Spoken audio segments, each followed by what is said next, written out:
제1회 초대 작가 이복규 시인 초청 강의 시와 삶의 행복 창작법 제6강 태극기 휘날리며를 시작하겠습니다.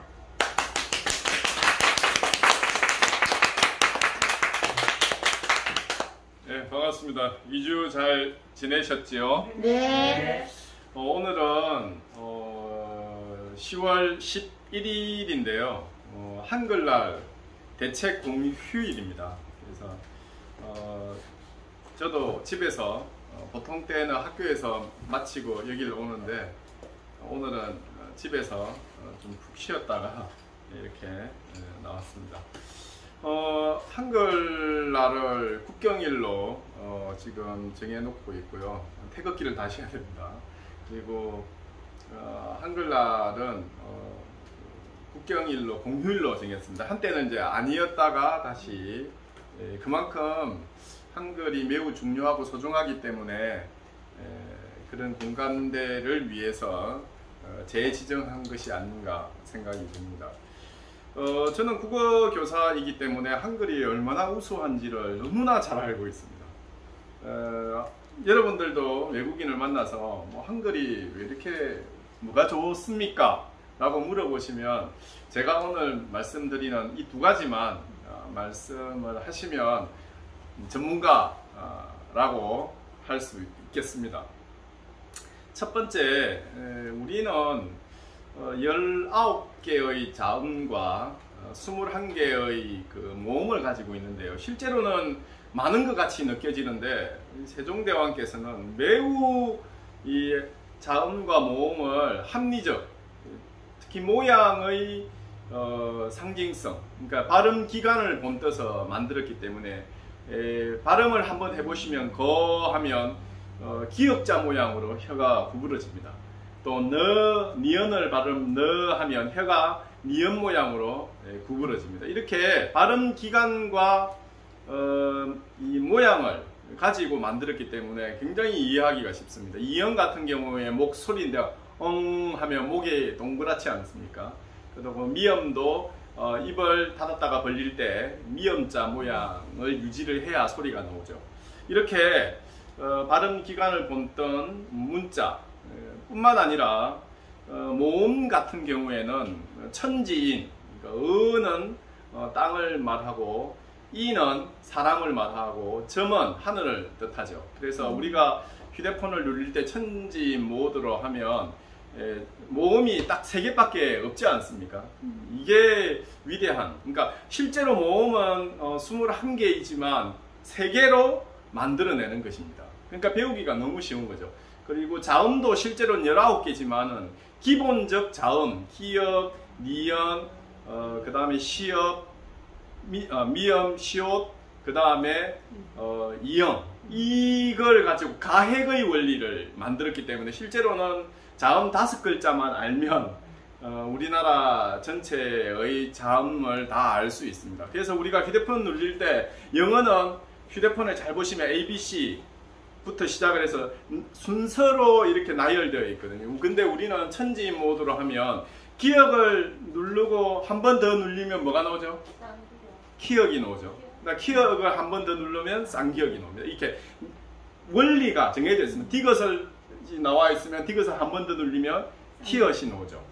그 다음에 쌍디귿이 나오죠. 근데 영어 알파벳 같은 경우에는 예를 들면 B와 P는 소리의 상관성은 있습니다. 버퍼 상관성은 있지만 실제로는 모양의 상관성이 전혀 없기 때문에 글자를 따로 외워야 되지만 우리는 디귿과 티엇은 상관성을 가지고 있죠. 그래서 외국인들이 한글을 배우기가 너무 쉽습니다. 즉 자음 5글자와 모음 3자 8글자만 알고 있으면 모든 소리들을 읽어낼 수 있다는 것, 이게 위대함, 한글의 위대함이 아닐까. 그래서 유네스코에서 문맹 퇴치 국가나 단체를 위해서 주는 상 이름이 세종대왕상입니다. 근데 이제 왜 이렇게 세종대왕상이라는 이름을 붙이게 됐냐면 한국이 세계 최단 기간에 문맹을 퇴치를 했기 때문에 야 도대체 한글이 얼마나 위대한 글이 일래 이렇게 짧은 기간 동안 문맹을 대체할 수 있느냐 해서 주어진 상 이름이 세종대왕상입니다. 우리가 자랑스러워해야 되겠죠. 그리고 두 번째 한글의 위대성은 영어가 가지지 못한 지점이기도 하고요.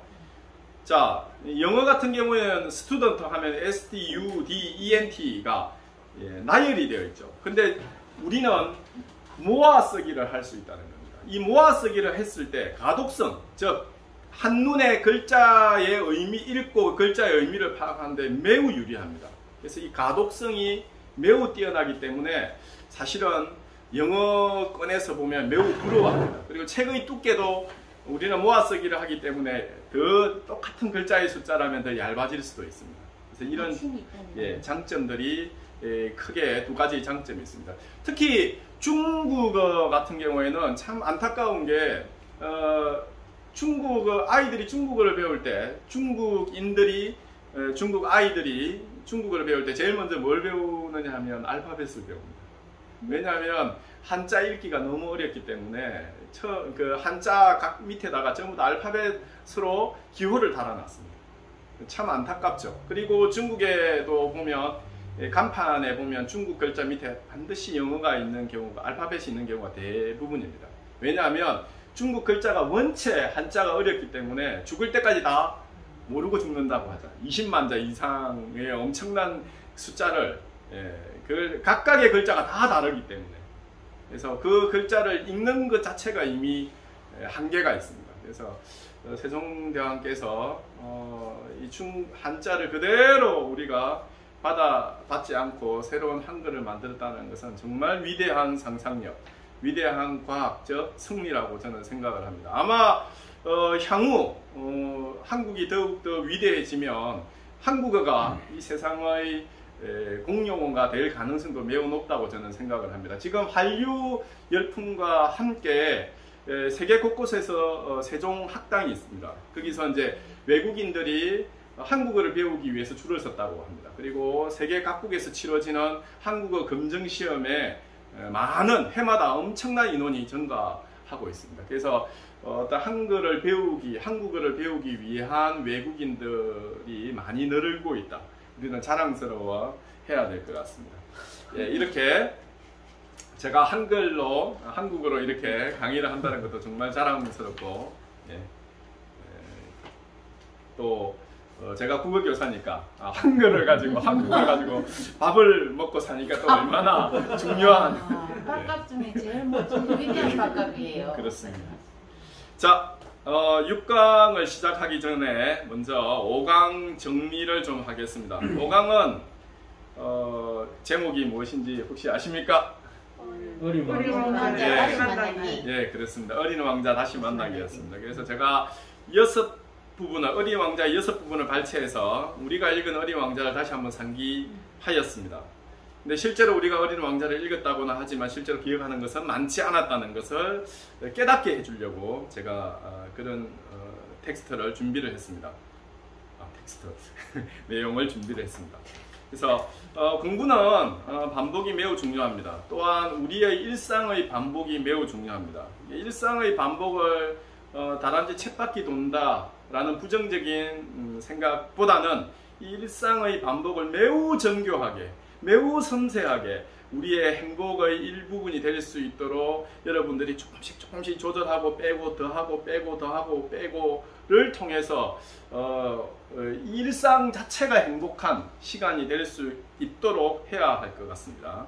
그래서 우리는 이런 반복을 통해서 더욱더 성장할 수 있다는 것을 말씀을 드렸습니다. 두 번째로는 칸트 이야기를 했습니다. 그래서 이런 반복을 통해서 철학의 혁명을 이룩한 칸트는 매우 반복적인 생활을 통해서 상상력과 창의력의 삶을 만들어냈습니다. 그래서 우리는 이 반복, 일상을 통해서 자신만의 비법을 찾아서 앉아서 천리를 보는 그런 지혜를 찾기를 원합니다.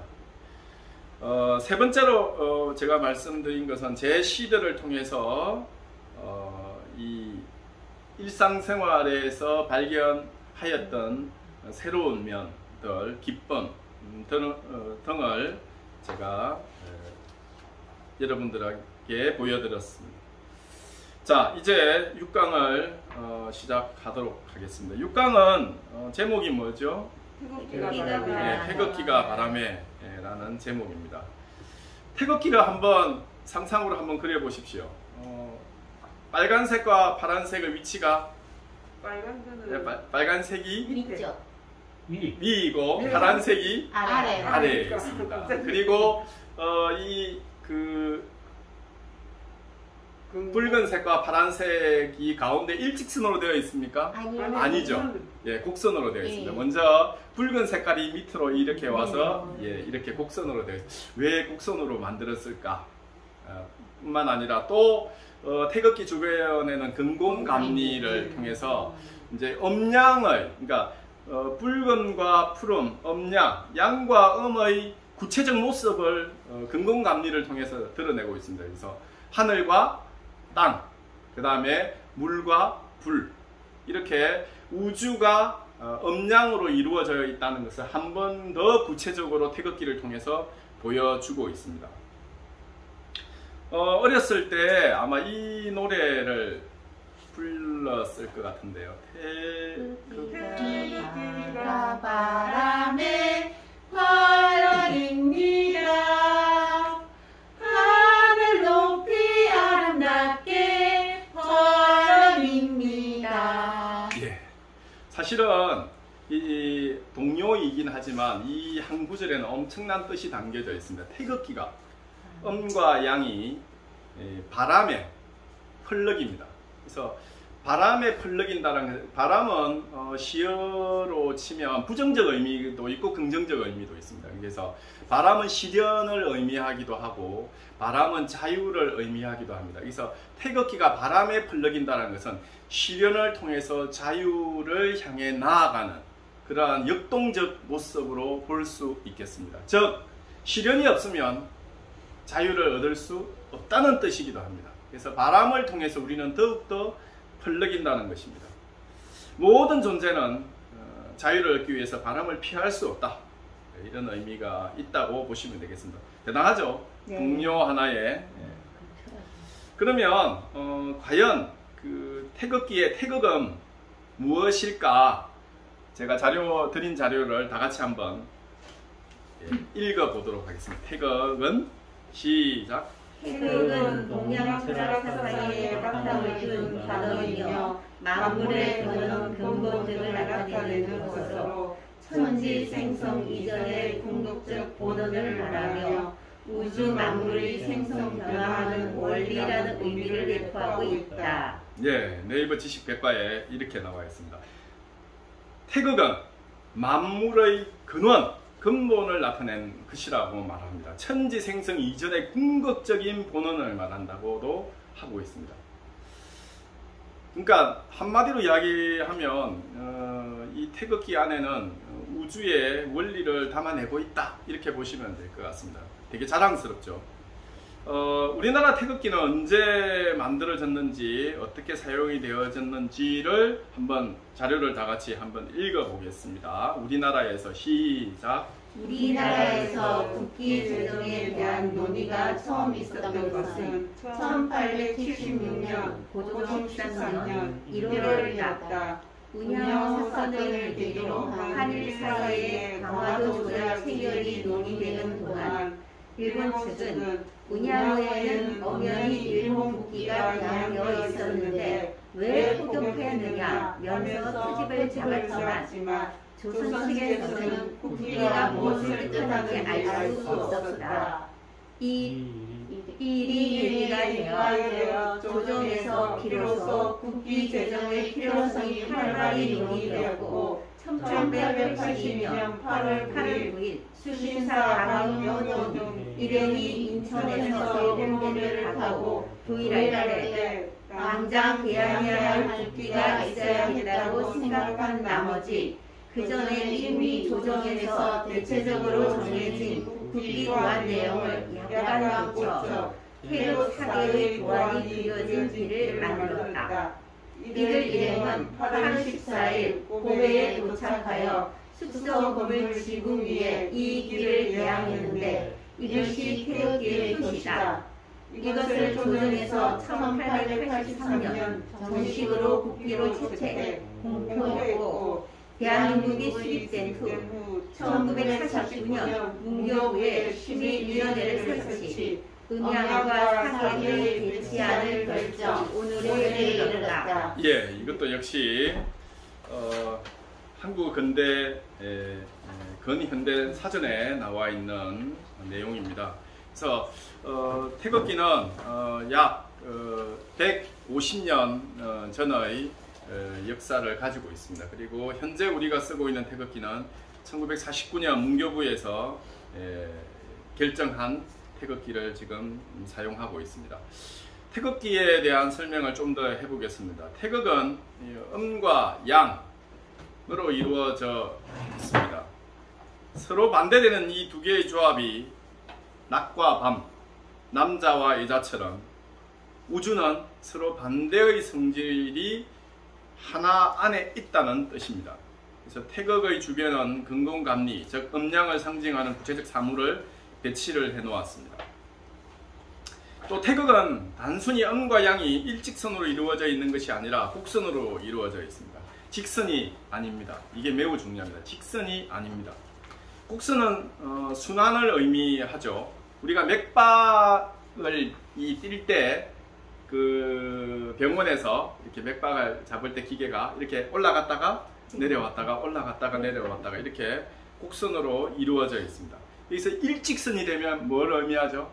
죽음을 의미합니다. 살아있는 모든 것은 음과 양의 으로 이루어져 있다는 것을 의미합니다. 그것이 일직선이 되면 죽음을 의미한다고 보시면 되겠습니다. 심장이 뛰지 않는다는 의미죠. 그래서 우리의 이걸 좀 더 문학적으로 표현하면 우리의 삶은 기쁨과 슬픔으로 더욱더 단단해집니다. 어떤 사람이 인생이 기쁨만으로 채워져 있으면 아마 그 인생은 쉽게 무너질 것입니다. 또 어떤 사람이 슬픔으로만 채워져 있으면 이 사람은 오래 살지 못하겠죠. 그래서 기쁨과 슬픔을 통해서 우리는 더욱더 강인해지고 성숙해진다는 뜻입니다. 그래서 슬픔이 있기 때문에 기쁨이 더욱 커지고 또 우리는 슬픔을 통해서 자신을 돌아보고 성찰하기도 합니다. 하나의 물질 안이 서로 반대의 성질이 파동으로 매여 있기 때문에 우리의 삶은 더욱더 단단해질 수 있습니다. 만약에 음과 양이 일직선으로 되어 있으면 우리는 조그만 충격에도 아마 쉽게 갈라지겠죠. 반으로. 근데 우리는 오랜 시간의 슬픔과 기쁨을 이렇게 통해서 우리는 더욱더 단단해져 있기 때문에 조그만 슬픔에도 쉽게 무너지지 않습니다. 또 어떤 기쁨에 크게 기뻐하지도 않습니다. 그래서 음과 양의 이런 아름다운 조화가 우리의 존재를 더욱 성장하게 되는 것입니다.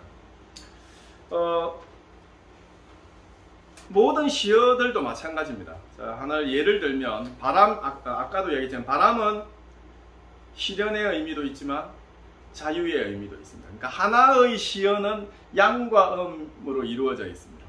그렇죠? 하나의 시어는 양과 음. 자, 태양은 사랑을 의미하기도 하지만 태양은 실현을 의미하기도 합니다.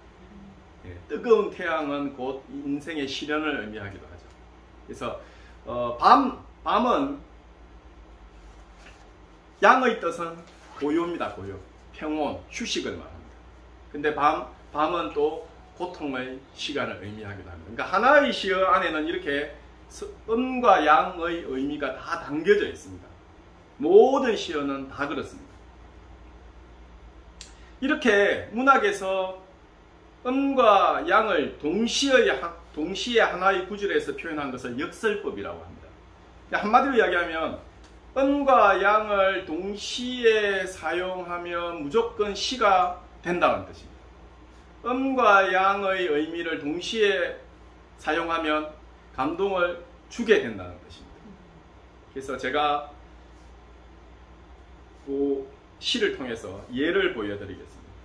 음과 양의 이 역설법을 통해서 얼마나 큰 감동을 주는지를 우리는 확인할 수 있겠습니다. 자, 먼저 제가 가장 아끼는 시인 중에 한 분이 바로 백석입니다. 백석의 흰 바람벽이 있어 라는 시를 다 같이 한번 읽어보겠습니다. 시작.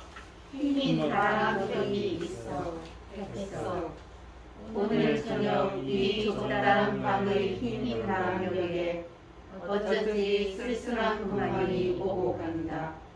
이 흰 바람벽에 희미한 15촉 전등이 지치운 불빛을 내어던지고 때들은 다 낡은 무명 샤츠가 어두운 그림자를 씌우고 그리고 또 달기난 따끈한 감주나 혼자 먹고 싶다고 생각하는 내 한 가지 외로운 생각이 헤매인다. 그런데 이것은 또 어머니인가? 이 흰 바람벽에 내 가난한 늙은 어머니가 있다. 내 가난한 늙은 어머니가 이렇게 시끄러둥둥하니 추운 날인데 차디찬 물에 손을 담그고 무이며 배추를 씻고 있다. 또 내 사랑하는 사람이 있다. 내 사랑하는 어여쁜 사람이 어느 먼 앞에 조용한 개포가의 마지막 집에서 그의 시아리와 마주 앉아 대구국을 끓여놓고 저녁을 먹는다. 벌써 어린 것도 생겨서 옆에 끼고 저녁을 먹는다. 그런데 또 이즈마하여 어느 사이인가 이 흰 바람벽에 내 쓸쓸한 얼굴을 쳐다보며 이러한 글자들이 지나간다. 나는 이 세상에서 가난하고 외롭고 높고 쓸쓸하게 살아가도록 태어났다. 그리고 이 세상을 살아가는데 내 가슴은 너무너무 뜨거운 것으로 호젓한 것으로 사랑으로 슬픔으로 가득 찬다. 그리고 이번에 나를 위로하는 듯이 나를 울려하는 듯이 눈질을 하며 주먹질을 하며 이런 글자들이 지나간다. 하늘이 이 세상을 내일 적에 그가 가장 기대하고 사랑하는 것들은 모두 가난하고 외롭고 높고 쓸쓸하니 그리고 언제나 넘치는 사랑과 슬픔 속에 살도록 만드신 것이다. 초생자가 아버지가 짝새와 짝새가 이가 그리고 또 프랑시스 스님과 로연명과 라이넬 마리아 릴케가 그러하듯이 여기에도 역설법이 사용이 되어졌다는 게 확인이 되죠. 어느 부분이냐 하면 외롭고 높고 외로운 것은 부정적인 의미가 있지만 높은 것은 긍정적 의미입니다. 그래서 이 세상에 위대한 것은 다 외롭고 높다고 했습니다.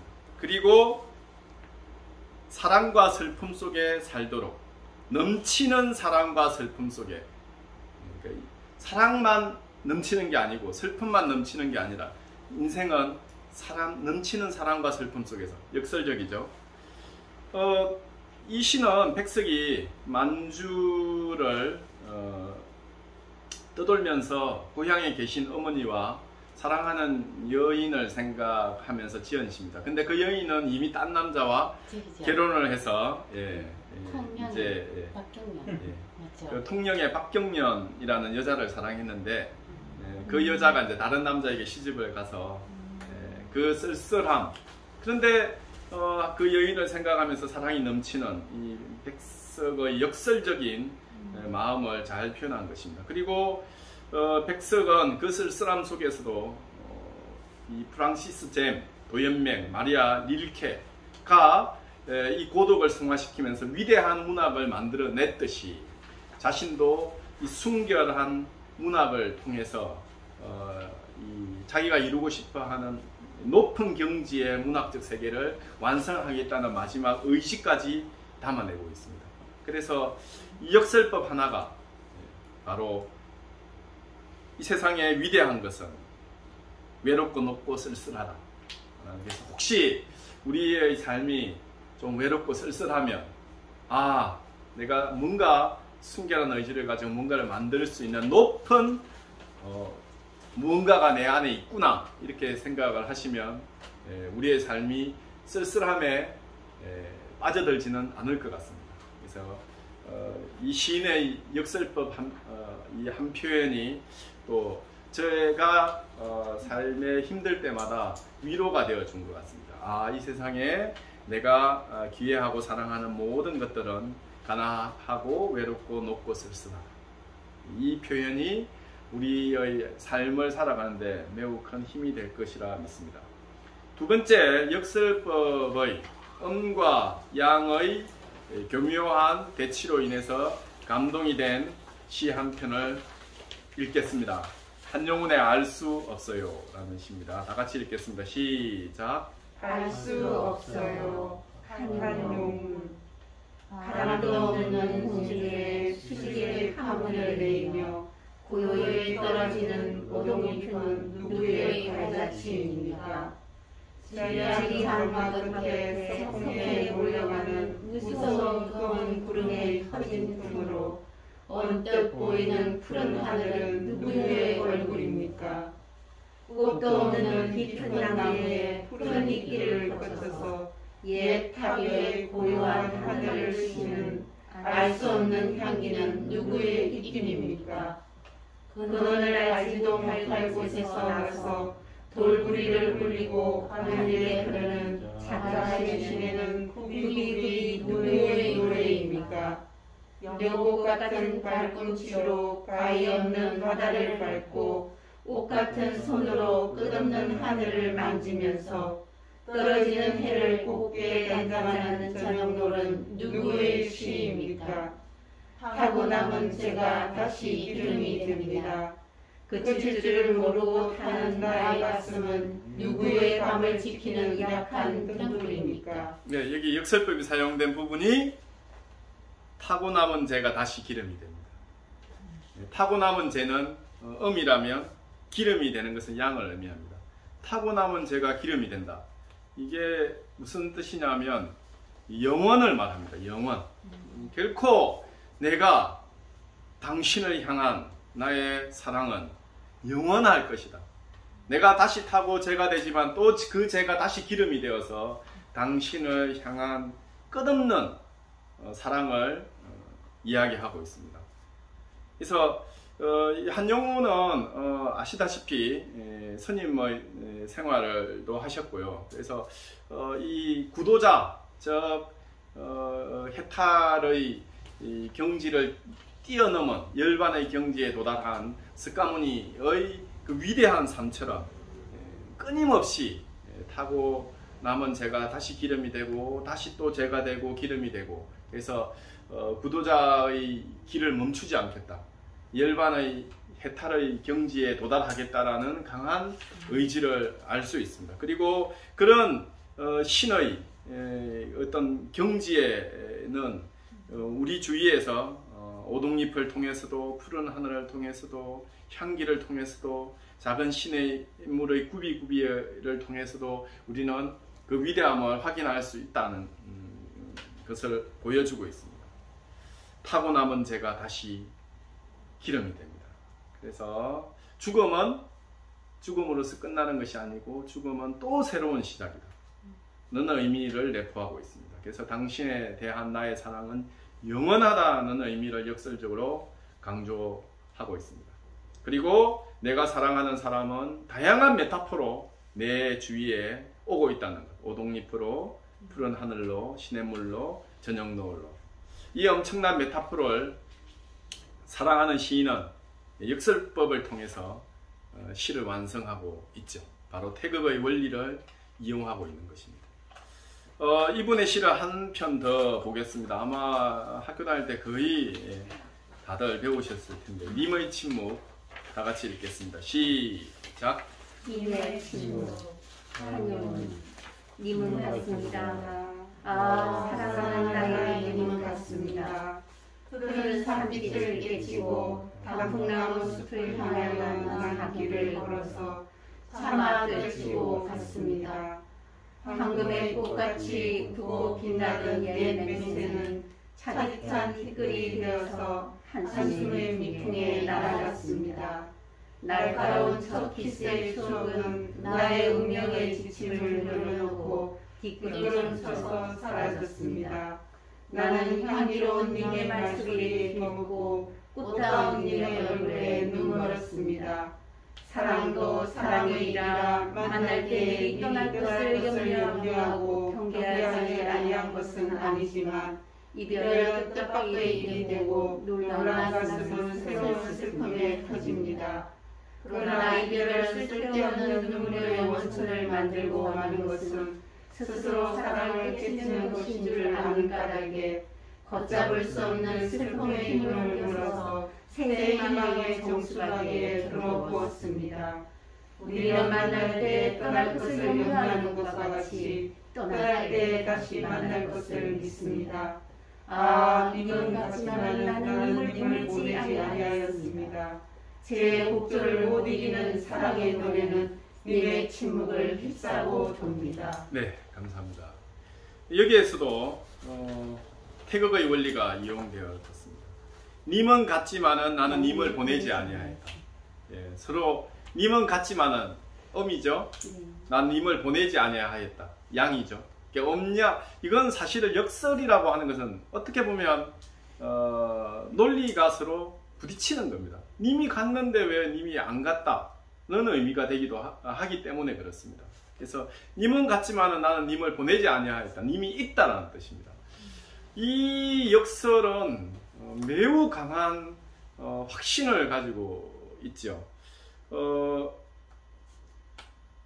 윤동주 시인이 끝까지 조국의 독립을 고대하면서 버티다가 1945년 2월 16일 그러니까 해방을 얼마 되지 남지 않은 데 돌아가셨는데요.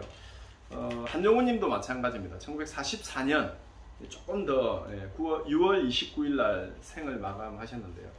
두 분 다 공통점이 바로 님은 같지만 님을 보내지 아니하였다. 그러니까 결코 굽히지 않았던 일제의 탄압에 결코 굽히지 않았던. 사실은 저도 이제 문학을 공부하면서 이제 또 일부 학자들은 친일 문학을 규정하는 것에 대해서 매우 부정적인 의견을 가진 분도 많습니다. 왜 그러냐면 이미 이제 30년 넘게 이제 일제가 식민 지배를 하고 있었기 때문에 일제는 점점점 더 강해졌습니다. 사실 우리가 독립할 것이라고 예상했던 사람들의 숫자가 점점 줄어가는 거죠. 그러다 보니까 이제 어쩔 수 없이 살기 위한 선택이었다. 이렇게 주장을 하시는 분들도 있습니다. 근데 이런 한용운님과 윤동주 시인 같은 경우에는 어떠한 회유에도 굴하지 않고 어떤 자기의 소신을 지킨 것이죠. 그래서 이 시가 더 감동적인 이유는 바로 슬픔 때문에 그렇습니다. 이런 슬픔을 통해서 결국은 문학이 탄생을 하는 거죠. 그래서 슬픔이 없으면 기쁨이 없죠. 내가 슬픔이 없는데 어떻게 기쁨이 생길 수가 없는 거죠. 이 슬픔을 내가 느꼈기 때문에 기쁨이 있는 것이죠. 여기서도 님은 같지만은 슬픔이잖아요. 나는 님을 보내지 아니하였다는 것은 내 속에 님이 그대로 남아있다. 님이 존재한다는 기쁨을 노래하고 있는 것이다. 이렇게 보시면 되겠습니다. 꽃이 지기 때문에 아름다운 것입니다. 꽃이 지지 않으면 우리는 꽃이 예쁘다 이렇게 말하기는 어렵습니다. 꽃이 지기 때문에 꽃은 아름다운 것입니다. 마지막으로 역설법을 이야기할 때마다 태극의 원리를 이야기할 때마다 반드시 빠지지 않는 시가 한 편 더 있습니다. 김정랑의 시를 한번 다 같이 읽어보겠습니다. 시작. 모란이 피기까지는 비명명 모란이 피기까지는 나는 아직 나의 봄을 기다리고 있을 테요. 모란이 뚝뚝 떨어져 버린 날 나는 비로소 봄의 소름에 잠길 테요. 5월 어느 날 그 하루 묻었던 날 떨어져 누운 봄이마저 시들어버리고는 천지의 모란은 자취도 없어지고 뻗쳐오르던 내 보람 소홍케 무너졌느니 모란이 지고 말면 그 꽃은 내 한 해는 다 가고 말아 340날 한양 섭섭해 옵니다. 모라니 비까지는 나는 아직 기다리고 있을게요. 찬란한 슬픔의 봄을.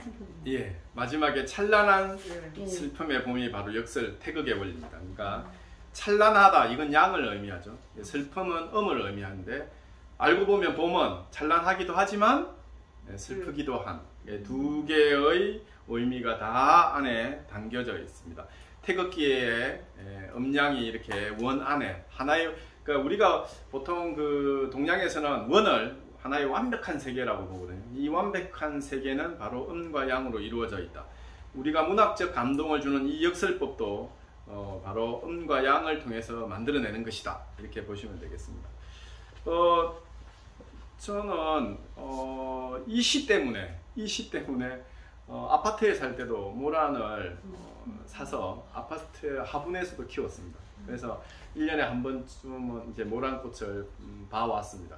그리고 아파트에서 이제 주택으로 이사를 할 때도 이제 모란을 땅에다 심어서 지금은 매우 많은 꽃들을 해마다 봄이 되면 보고 있습니다. 이 시가 저한테 그런 감동을 주었기 때문입니다. 어떻게 참 시인이라는 사람들은 위대한 사람들 같아요. 이 꽃이 지고 나면 내 한 해가 다 가고 말아. 과장법이긴 하지만 얼마나 사랑하는지 느낌이 오지 않습니까? 우리가 무엇인가를 이토록 사랑한다는 것은 정말 행복한 일이 아닐까 이런 생각을 합니다. 그래서 모란이 실제로 화무 11홍도 아니고 화무 5일홍 정도밖에 안 돼요. 한 5일 정도. 그것도 이제 낮에만 피고 밤에는 잎을 다 물어버리기 때문에 사실 제가 모란을 보는 시간은 얼마 안 됩니다. 출근을 하기 때문에. 그래서 주말에 낑기면 그때 보게 되는데 모란이 그 피고 난 5일 이후에 360일을 섭섭해 우는 이 시인의 마음이 얼마나 아름다운지 느낄 수 있습니다. 그래서 이 시인은 찬란한 슬픔의 봄이라고 이야기를 하고 있습니다. 우리는 아까도 이야기했지만 꽃이 지기 때문에 꽃이 아름다운 것이다. 그러니까 꽃이 지기 때문에 슬프고 다시 그 꽃이 피기를 기다리기 때문에 기쁨이 있는 것이죠. 이런 슬픔과 기쁨을 통해서 우리의 삶이 더욱 행복해지는 것이지 꽃이 지지 않고 계속 있는 것은 꽃에 대한 기다림이 없어져 버리죠. 꽃에 대한 아름다움의 기대가 없어져 버리죠. 늘 있는 거니까. 우리가 부모님이 언젠가는 돌아가신다는 걸 알기 때문에 마음이 더욱더 짠하지 않습니까? 그리고 또 내가 언젠가는 이 세상을 떠나기 때문에 자녀를 보면 짠하지 않습니까? 그래서 영원이라고 하는 것은 어떻게 보면 불행한 것이죠. 그래서 우리는 죽음이 있기 때문에 삶이 아름다운 것이다. 이렇게 역설이 가능하죠. 죽음이 있기 때문에 생이 아름다운 것이다. 바로 이런 표현 하나가 감동을 주게 되는 것입니다. 그래서 여러분이 늘 보는 이 태극기이긴 하지만 이 태극기 안에 있는 음과 양을 통해서 우리의 삶이 훨씬 더 아름답고, 그렇죠? 또 앞으로도 그런 태극의 삶을 우리가 이해하고 저는 여러분들이 제가 학생들한테 이런 말 해요. 지금 혹시 슬픔의 가운데 있니? 이렇게 물으면 네 하면 너는 완벽한 세계를 이룰 수 있는 가능성이 매우 높은 사람이다. 좀 있으면 그 양의 세계가 너를 더욱더 단단하게 또 너를 완벽하게 만들 것이다. 그래서 이 슬픔에 굴하지 말고 보이지 않는 가운데에서 항상 기쁨이 함께 한다는 것을 잊지 말아라. 이렇게 이야기를 하거든요. 그러면 애들이 조금 다소 위로가 되는 것 같습니다. 자, 이상으로 6강 1부 태극의 원리와 태극을 통한 역설적 아름다움 표현법을 살펴보았습니다. 잠시 쉬었다가 2부로 넘어가겠습니다. 감사합니다.